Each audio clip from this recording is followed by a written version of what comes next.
नमस्कार दोस्तों, आप सभी को हिंदी दिवस की हार्दिक शुभकामनाएं। आज हिंदी दिवस के शुभ अवसर पर मैं नवीन उपाध्याय आपके समक्ष प्रस्तुत करने जा रहा हूं अपनी एक स्वरचित कविता, जिसका शीर्षक है मातृभाषा हिंदी।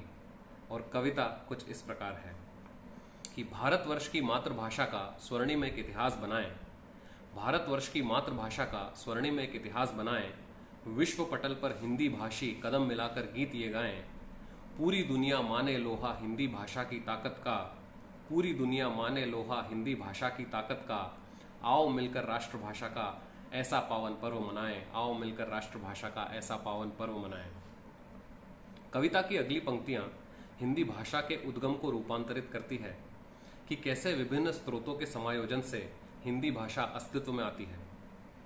तो जब 13 स्वर और 33 व्यंजन मिल जाते किसी कारण से और देवनागरी लिपि में लिखते संस्कृत के उच्चारण से, जब 13 स्वर और 33 व्यंजन मिल जाते किसी कारण से और देवनागरी लिपि में लिखते संस्कृत के उच्चारण से, तब हिंदी का उद्गम होता एक भाषा के रूप में, तब हिंदी का उद्गम होता एक भाषा के रूप में, और व्याकरण इसको खूब सजाती देकर शुद्ध स्वरूप में, व्याकरण इसको खूब सजाती देकर शुद्ध स्वरूप में।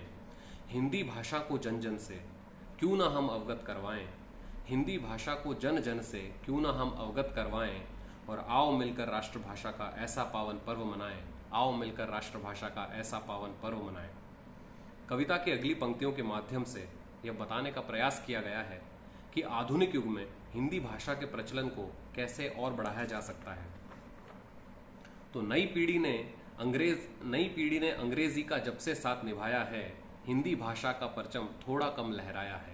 नई पीढ़ी ने अंग्रेजी का जब से साथ निभाया है, हिंदी भाषा का परचम थोड़ा कम लहराया है।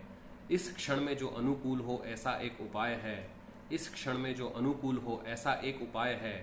द्विभाषी का मार्ग है चुनना सबसे सरल निकाय है, द्विभाषी का मार्ग है चुनना सबसे सरल निकाय है।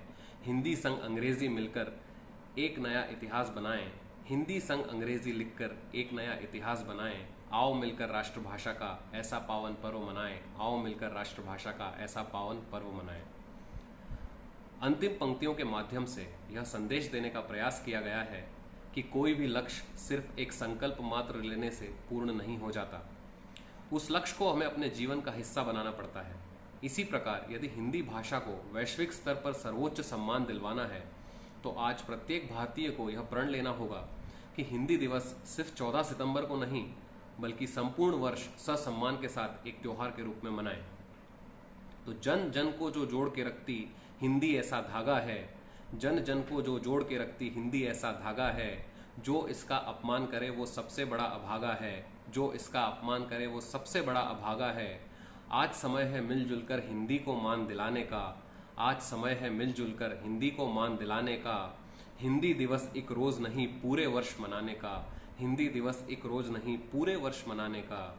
पूरा भारतवर्ष मिलकर एक साथ सौगंध ये खाए, पूरा भारतवर्ष मिलकर एक साथ सौगंध ये खाए।